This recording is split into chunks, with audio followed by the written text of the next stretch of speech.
Hello guys, and welcome to another episode of my lecture. On today's episode, we'll be talking about the explanation to section 8. Like I told you in my last class, which was the part 1 of section 8, this being the part 2, I told you in the last class that we are going to explain the whole of section 8 in this class. While in my last class, I only gave you what the sections stated. In this class, we'll go in total into understanding the sections. Now, the statements here are both oral and written. It should be noted that it is not only oral statements that will be admitted under section 8. Written statements would also be admitted under section 8, as well as conduct. Do not forget that. It should be noted that section 8 subsection 1, subsection 2 and subsection 3 is a replica of section 11 subsection 1, 2, 3 of the Evidence Act. This section constitutes an exception to two broad principles of law of evidence. Number one, the section acts as an exception to the rule that evidence of an accused person cannot be used against another accused person. Do you understand that? So when you are interpreting this particular section, you would know that there is a very important rule in the law of evidence. One thing that a co-accused has said should not be used against another co-accused. That's one of the rules of law of evidence, because a co-accused could have signed an agreement with the prosecution to say rubbish against another co-accused and the charges against him will be dropped, or 1001 other things could have happened. So the court, especially through the rules of evidence, would warn itself against admitting the testimony of a co-accused against another accused. Do you understand that? Which is one rule of evidence. So section 8 then comes to serve as an exception to that, because we would see that when it comes to a conspiracy, then the testimony of one co-accused can be used against the other. Do you understand that? Now, we also look at the second exception. There are exceptions to the hearsay rule in relation to anything said, done, or written by one of the conspirators, which a co-conspirator has been mandated by this subsection to give evidence on. Do you understand that now? Now, with this, we are talking about hearsay evidence. We are also talking about the rule against one co-accused giving testimony against the other. Now, we are going to a very important case of UBIERHO versus the state, where Christina Alu, Justice of the Supreme Court, said that the evidence before the trial court shows clearly that there was a common intention to cause death to the deceased here being Meine Uwara. It must be observed here that the appellant in Exhibit K, that's a statement of the police, stated the role he played in this dastardly act. The court has held that where two or more persons form a common intention to prosecute an unlawful purpose in conjunction with another, and in the prosecution of such purpose, an offense is committed of such a nature that its commission was probable consequence of proceeding such purpose, each of them is deemed to have committed the offense. As we can see in the case of MUONWEN versus the state, and also the case of OFOR versus the Queen. Now, while you are trying to understand this is just stating the criminal law position of conspiracy. When two or more people have formed the common intention to prosecute an unlawful purpose, anything that happens which becomes a probable consequence of such pursuance of unlawful purpose will be deemed that each one of them carried it out. So in as much as they wanted to go and, let's say, rob a bank, but they carried guns and somebody shot, then somebody died, you would not say that because A was the person that shot and the common intention was not to rob a bank and kill somebody but just to rob, that only A. No, because when you carry guns to rob a bank, it is probable consequence that you expect that when anything happens, you will want to defend yourself by shooting and then someone dying. Do you understand that? So that is just normal criminal law rule.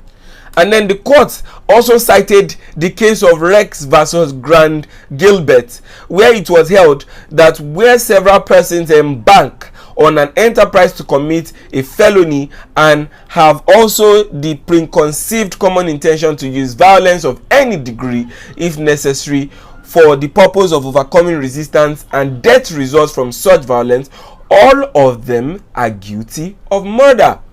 Now, in the case of OSHO versus the state, per Garba, Justice of the Court of Appeal, in addition, by the provision of Section 11, subsection 1 of the Evidence Act, the old one, now the Section 8, subsection 1, 2, 3 of the New Evidence Act, once agreement between conspirators is shown to exist, evidence admissible against one conspirator is also admissible against the others.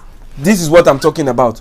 So for you to fully understand the case of OSHO versus the state, we have to go through the case of UBIERHO versus the state and the case of Rex versus Grand Gilbert, where they tell us about common intention and pursuance of common intention by co-conspirators. So when A, B, and C say they want to go and rob a bank, and then they carry any means of violence, no matter how little it is, knife and gun or whatever it is, and then they went to the bank and then they robbed the bank.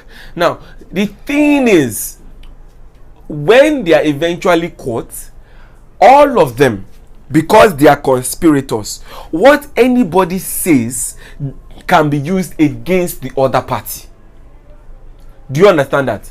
But before you can use it against the other party, the court must have reasonable ground to believe that there has been conspiracy. So the moment the court believes that there is conspiracy, then what party A has said can be used against party B and party C. That is what the case of OSHO versus the state is telling us. Let us read it again. In addition, by the provision of Section 8, subsection 1 of the New Evidence Act. Now look at it. Once agreement between conspirators is shown to exist, evidence admissible against one conspirator is also admissible against the other or others. That's what I'm talking to you about. But do note that you have to follow the provisions of Section 8 very well. Do you understand that? You have to follow the provisions of Section 8 very well and judiciously. So while we are following the provision of Section 8, let us go back to Section 8, subsection 1. And what are the elements? Number 1, there has to be reasonable ground to believe. Number 2, more than one person. Number 3, anything said, done, or written. Number 4, the thing said, done, or written must be in furtherance or execution of their common intention. So which means that when you are admitting what A has said, done, or written as against B, once you have reasonable grounds to believe that there is conspiracy, that thing that you are admitting must be in furtherance of common intention. Do you understand that? It cannot be in furtherance of something that they did not agree upon. They all agreed to rob a bank, but let us say during the process of the robbery, conge happened and then somebody went to rape a person, and then you want to put all of that on the three of them. The question is, what was the common intention? The common intention was to rob a bank. Now, what has this person gone to do? This person has gone to rape. Was that a probable consequence of going to rob a bank? No. Raping somebody is not a probable consequence of robbing a bank. So with that, that person cannot, the evidence of raping somebody or doing anything like that cannot be used as against B and C.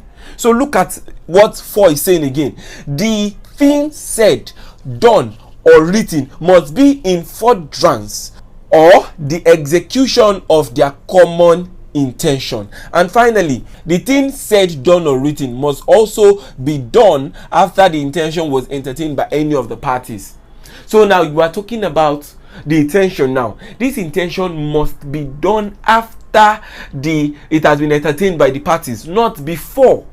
Do you understand that? So with this, I have given you a very good introduction and also kind of an explanation as to how Section 8 works. Do you understand that? Now, if you go to Section 8, subsection 2, it talks about statements. And they said statements by individual conspirators would not be admissible. You know that section 8.1 said anything done or written. Now section 8.2 has come to tell us that if you are going to admit statements of the co-conspirators, then you must make sure that it must have been made in front of those people. That's the other conspirators. That's why the element of section 8 subsection 2 would be number 1, statements made by individual conspirators will not be admissible if it was not done in their presence. And then with that, we then go to the last part of section 8, where we discuss other rules in relation to section 8, and then we wrap up the class of section 8 and get straight and going to section 9. So I'll see you in my next class.